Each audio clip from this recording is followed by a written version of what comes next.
Assalamualaikum warahmatullahi wabarakatuh. Saya akan mereview kembali pertemuan ke-9 mengenai sifat melawan hukum pidana, dosen pengampu Profesor Dr. Hajah Ini Nuraini SMH dan asisten dosennya Dr. M. Rendia Ridayadi SMH.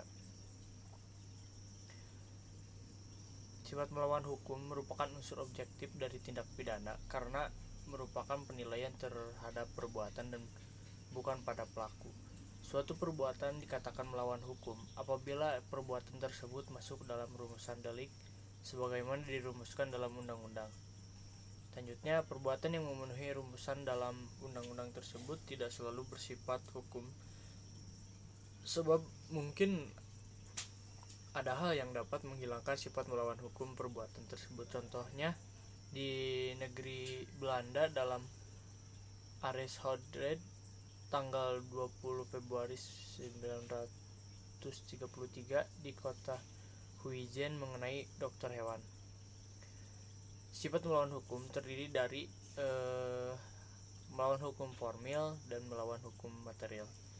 Nah, melawan hukum formil perbuatan itu bersifat melawan hukum apabila dirumuskan sebagai tindak pidana dalam undang-undang dan diberikan sanksi. Sifat melawan hukum dapat hapus apabila diatur berdasarkan undang-undang. Jadi melawan hukum sama dengan bertentangan dengan undang-undang tertulis. Nah, kalau misalkan melawan hukum material bukan hanya berdasarkan undang-undang tertulis saja, tetapi juga berdasarkan asas-asas hukum yang tidak tertulis atau living law. Sifat melawan hukum dapat hapus berdasarkan undang-undang dan aturan atau hukum yang tidak tertulis. Jadi melawan hukum sama dengan bertentangan dengan undang-undang atau hukum tertulis dan hukum tidak tertulis atau kebiasaan. Kesimpulan, sifat melawan hukum dapat hapus dengan adanya alasan pembenar. Menurut sifat melawan hukum formil, alasan pembenar hanya dapat diambil berdasarkan hukum tertulis. Selanjutnya, menurut sifat melawan hukum material, alasan pembenar dapat diambil dari hukum tidak tertulis. Ajaran melawan hukum formil sudah tidak dianut lagi sejak tahun 1963. Yang menentukan adanya alasan pembenar di luar undang-undang adalah hakim.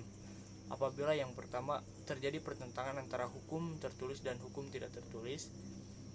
Yang kedua, hukum tidak tertulis tersebut harus dipandang adil dan benar oleh seluruh masyarakat umum.